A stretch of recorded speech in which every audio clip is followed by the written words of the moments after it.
Hello বন্ধুরা, আমি সংহিতা। আমার ইউটিউব চ্যানেল লাইফ উইথ ফিলোসফিতে তোমাদের সকলকে স্বাগত জানাই। তোমাদের তো আমার বলার কিছুই নেই। আমার এই চ্যানেলে তোমাদের ক্যালকাটা ইউনিভার্সিটির বা অন্যান্য ইউনিভার্সিটিরই বলো না কেন, অনেক ভিডিও দেওয়া আছে। তোমরা একটু দেখো, এবং একটা লাইক তোমাদের কাছে কিছুই নয়, কিন্তু ওটা আমার কাছে অনেক গুরুত্বপূর্ণ। কাজেই যদি তোমাদের ভিডিওগুলো ভালো লাগে একটু লাইক করে দিও, তাহলে সেটা আমার উপকারে লাগবে।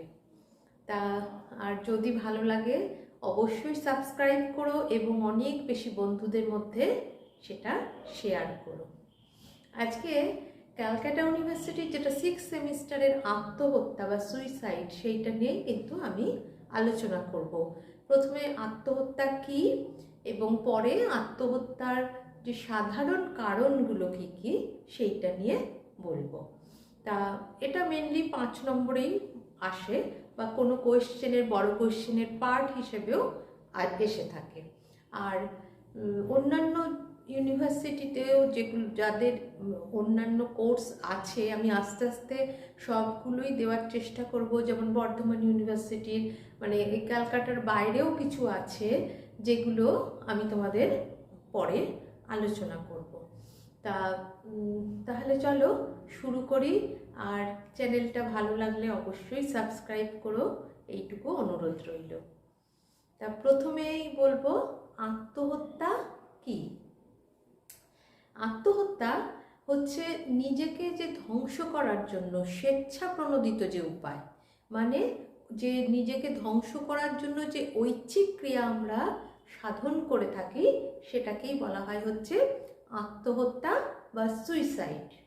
এবার তার মানে আমি কি বললাম, নিজেকে ধ্বংস করার যে ঐচ্ছিক ক্রিয়া, ঐচ্ছিক ক্রিয়া মানে কি, যেটা আমি নিজের থেকে করছি, ইচ্ছা প্রণোদিত হয়ে করছি।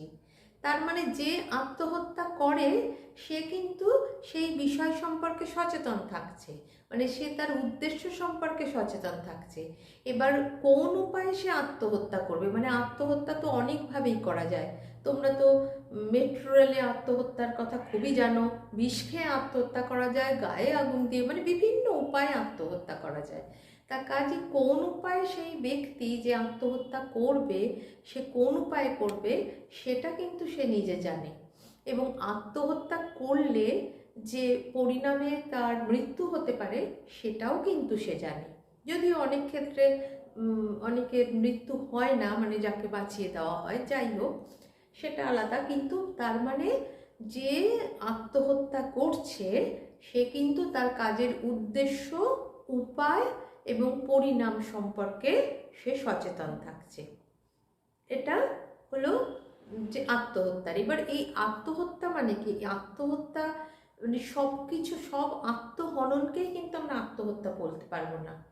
এই যেমন ধরো ইংল্যান্ডের নিয়ম আছে, যদি কোনো ব্যক্তি আত্মহত্যা করে তাহলে কিন্তু সেটা দণ্ডনীয় অপরাধ হবে না, যদি সেই ব্যক্তি ধরো খুব অসুস্থ, মানসিকভাবে অসুস্থ। এই যে হয় না, ক্যান্সারে বহুদিন ধরে ভুগে ভুগে কেউ হয়তো একদম মানে তার আর ইচ্ছা নেই বেঁচে থাকার, সেই ক্ষেত্রে কিন্তু এটা দণ্ডনীয় অপরাধ বলে স্বীকার করা হয় না। কিন্তু যে ক্ষেত্রে এই বিষয়টা নিয়ে পরেও আবার আলোচনা করব আমি, কিন্তু কোনো ব্যক্তি যদি মানে ইচ্ছাকৃতভাবে কোনো তার কারণ ছাড়াই সে যদি আত্মহত্যা করে তাহলে কিন্তু সেটা দণ্ডনীয় অপরাধ। এটা ইংল্যান্ডের এরকম নিয়ম আছে। আবার বললাম যে যে কোনো আত্মহননই কিন্তু তুমি আত্মহত্যা বলতে পারো না।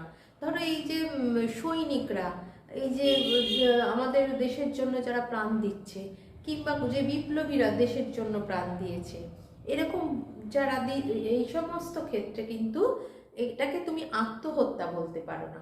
এটাও আত্মহনন, মানে নিজেকে ধ্বংস করা হচ্ছে, কিন্তু সেটা কিন্তু কোনো একটা ভালো কাজের জন্য করা হচ্ছে। সেই জন্য এই সমস্ত আত্মহনন কিন্তু আত্মহত্যা না। তার মানে কি বোঝা গেল, যে সব আত্মহননকেই কিন্তু আমরা আত্মহত্যা বলতে পারি না।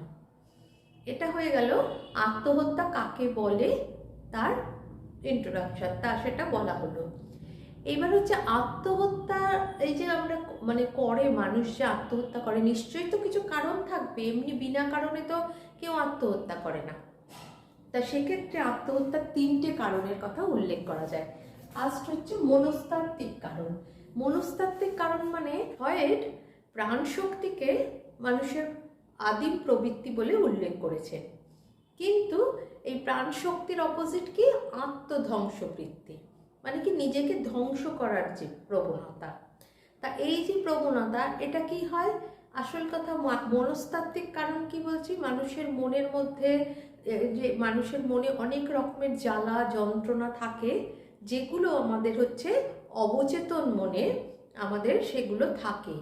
এইবার সেগুলো অবচেতন মনে জমতে জমতে অনেকে কি হয়, যাদের দুঃখ কষ্টের কথা হয়তো কারোকে বলতেই পারে না, ভেতরে ভেতরে অনেক একটা কষ্ট চলতে থাকে, সেইটা এরকম জমতে জমতে জমতে জমতে যখন সেটা সে আর ধরে রাখতে পারে না, তখনই সে কি হয়, তার মানসিক ভারসাম্য হারিয়ে ফেলে, মানে কোনটা ভালো মন্দ বোঝার ক্ষমতা তখন তার থাকে না। তখনই সে ভাবে যে আমি যদি নিজেকে ধ্বংস করি, আমি যদি আত্মহত্যা করি, তাহলে হয়তো মানসিক শান্তি পাবো। তা এই যে মনের মধ্যে যে সমস্ত আমাদের অবচেতন মনে যে সমস্ত আমাদের দুঃখ কষ্টগুলো থাকে, সেগুলোই জমতে জমতে কিন্তু একদিন মানুষ এই আত্মহত্যার পথটা কিন্তু বেছে নেয়, যখন সে সেটার থেকে বেরিয়ে আসতে পারে না। সেই জন্য অনেক বেশি কেউ যদি ফ্রাস্ট্রেটেড থাকে, তাকে অনেক বেশি এই যে কাউন্সেলিং করতে হয়। কেন? এই কারণেই কিন্তু কাউন্সেলিং করে তার ভেতরের কষ্টটাকে জানতে হয়। দ্বিতীয় কারণ কি? দ্বিতীয় কারণ হচ্ছে সামাজিক কারণ। ঠিক আছে, তাহলে দ্বিতীয় কারণ হচ্ছে সামাজিক কারণ, আর তৃতীয় কারণ হচ্ছে ব্যক্তিগত কারণ। এবার সামাজিক কারণ তো দুর্খাইম, একজন এই যে মনস্তাত্ত্ববিদ দুর্খাইম বলেছেন যে সামাজিক কারণে একটা বড় কারণ যেটা হচ্ছে আত্মহত্যা মানুষ করে থাকে, যে কারণে মানুষ আত্মহত্যা করে থাকে। সেই কারণগুলোর মধ্যে কি বলতে পারি আমরা? যেমন ধরো বেকারত্ব, বেকার মানুষ, এটা তো একটা অনেকেরই জ্বালা যন্ত্রণা।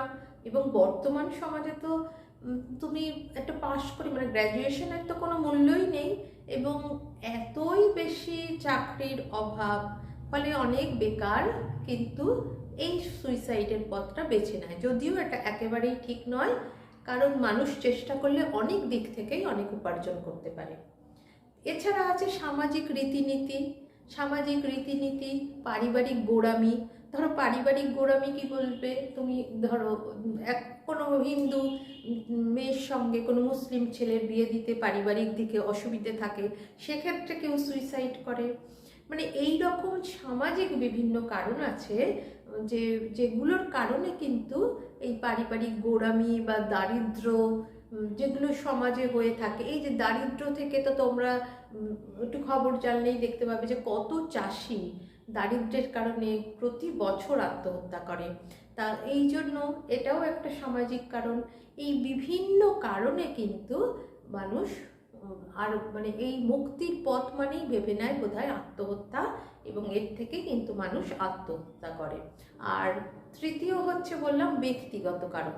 ব্যক্তিগত কারণের মধ্যে আমরা বলতে পারি কি কি, যে ব্যক্তিগত কারণ যেমন হচ্ছে এই যে বললাম যে তোমাদের প্রেম ঘটিত কোনো কারণ, এটা তো মানে আকছার তোমরা এখন বড় হয়েছো নিশ্চয়ই বুঝতে পারবে।